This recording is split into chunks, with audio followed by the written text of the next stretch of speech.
بسم اللہ الرحمن الرحیم۔ آج ہر طرف سے یہ آوازیں آ رہی ہیں کہ مسلمانوں میں اتحاد پیدا کرو، ان میں یکجہتی ہونی چاہیے، یہ تفرقہ بازی، یہ پارٹیاں انہوں نے مسلمانوں کی طاقت کو کمزور کر دیا ہے۔ لیکن مسئلہ یہ ہے کہ ان کو کس پلیٹ فارم کے اوپر اکٹھا کیا جائے۔ ان کی آپس میں نفرتیں جو ہیں وہ ظاہری نہیں ہیں، ان کے پیچھے صدیوں کے عقائد ہیں، ان کے پیچھے ان کے اکابرین کے فتوے ہیں، ان کے پیچھے ان کی اکابرین کی انا کا مسئلہ ہے، ان کا دفاع ہے، مسلک ہے۔ چونکہ اب اگر یہ کوئی بات سمجھ بھی جاتے ہیں اگر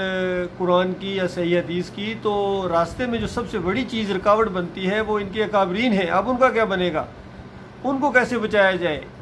تو یہ ساری چیزیں ہیں جو ذہن میں رکھنی چاہیے۔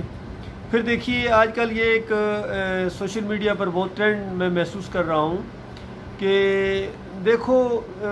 فرقہ بندی سے باز آ جاؤ، اپنے اپنے فرقوں کو چھوڑ جاؤ اور یعنی ایک ہو جاؤ۔ کچھ کہتے ہیں کہ اپنے اپنے عقیدے کے اوپر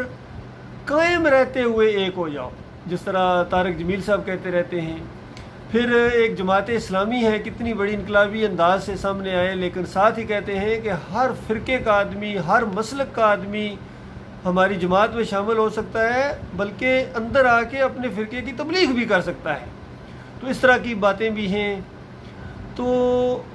اس کے علاوہ یہ انکار حدیث والے ہیں، وہ بھی کہتے ہیں کہ ہم صرف مسلمان ہیں، جی ہم مسلم ہیں، اور یہ فرقہ بندی سے توبہ کر لو، فرقوں کو چھوڑ دو۔ بھئی چھوڑنے کے بعد آگے کرنا کیا ہے؟ تو یہ اصل میں ایک بہت بڑا مسئلہ ہے جو سامنے جب تک نہیں آئے گا، ایک جگہ پلیٹ فارم کے اوپر کھڑا ہونا مشکل کیا بلکہ ناممکن سا محسوس ہو رہا ہے۔ تو ضرورت اس بات کی ہے کہ جن بنیادوں کے اوپر یہ سارے مسالک کھڑے ہیں، فرقے کھڑے ہیں، اور فرقے بنے کس بنیاد کے اوپر ہیں، فرقہ بنتا کیوں ہے؟ فرقہ تو بنتا ہی اسی وقت ہے جب آپ قرآن سے یا صحیح حدیث سے انکار کریں گے، اپنا ایک علیحدہ راستہ اختیار کریں گے تو وہ بنے گا فرقہ۔ اور اگر ایک مسلمان ہے وہ عام فیصلہ کر دے کہ جو بات قرآن کی ہے، صحیح حدیث میں ہے، وہ میرا دین ہے، اور مجھے قرآن اور صحیح حدیث کے علاوہ کہیں سے کچھ نہیں لینا ہے، اور اگر کوئی ایسی چیز جو قرآن اور صحیح حدیث کے مقابلے میں آ جائے تو میں بالکل اس کو رد کر دوں گا اور ذرا برابر اس کی حمایت نہیں کروں گا۔ تو اس طریقے کا اگر ماحول بن جائے، مزاج بن جائے، تو پھر فرقہ نہیں بنتا ہے۔ فرقہ اس وقت بنتا ہے کہ جب قرآن اور صحیح حدیث کی بات آپ ان کے سامنے رکھیں بھی تو وہ آگے سے اپنے اکابرین کی بات کو پیش کرتے ہیں اور کہتے ہیں کہ آپ زیادہ قرآن کو سمجھے ہیں کہ یہ ہمارے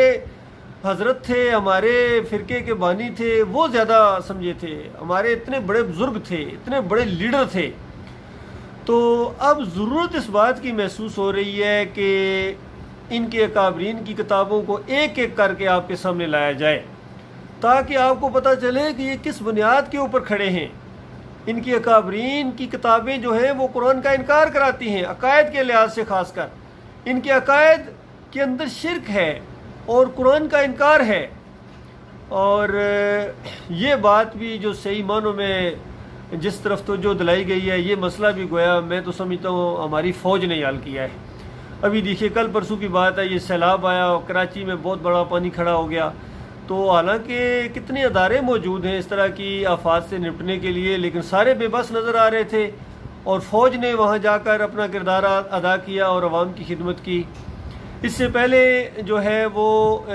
بجلی کے مسائل تھے، بل کلیکشن نہیں ہو رہی تھی، تو مجھے ابھی تک یاد ہے وہ فوج نے بل کلیکٹ کروائے تھے۔ اور بھی جہاں کہیں یہ معاملہ پیش آ جاتا ہے، زلزلے کے معاملات ہوں یا کہیں بھی ضرورت پیش آتی ہے، حتیٰ کہ میں تو یہاں تک کہوں گا کہ جب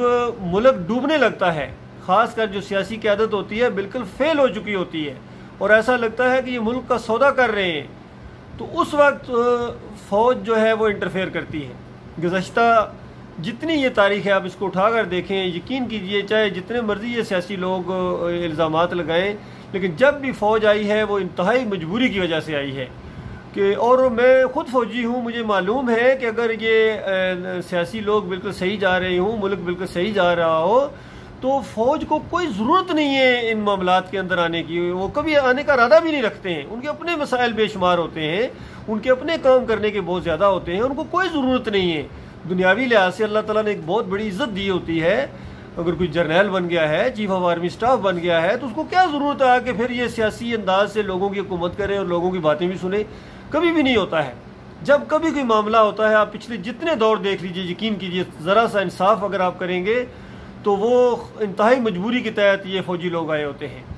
بہرحال یہ اور بات ہے کہ پھر جب آنے کے بعد پھر انہی سیاسی لوگوں کے رنگ میں رنگتے ہیں، پھر وہ معاملہ طول پکڑنا شروع ہو جاتا ہے،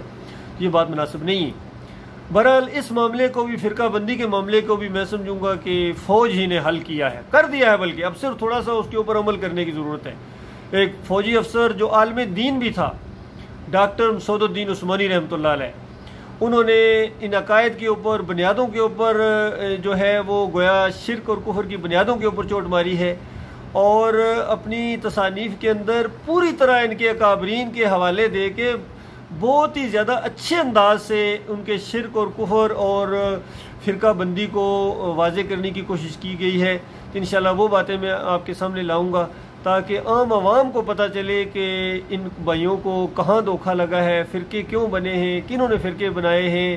اور اب اس فرقہ بندی کو کس طرح ختم کیا جا سکتا ہے۔ چٹکیوں میں یہ مسائل حل ہو جائیں گے، یقین کیجئے، اس میں جذباتی ہونے کی ضرورت نہیں ہے یا غصے کی بھی ضرورت نہیں ہے۔ غصہ اور جو جذباتی کیفیات ہیں یہ وقتی ہوتی ہیں، اس کا حقیقت کے ساتھ کوئی تعلق نہیں ہے۔ تو اللہ تعالیٰ جو ہے ہم سب کو کی رہنمائی فرمائے اور حوصلے کے ساتھ دلائل کی جو بات ہے اس کے اوپر غور و فکر کرنے کی توفیق عطا فرمائے۔ تو آپ دیکھیں گے یہ مسلک پرستی کا معاملہ، فرقوں کا مسئلہ بھی، یہ بھی اپنے اختتام کو پہنچ جائے گا انشاءاللہ۔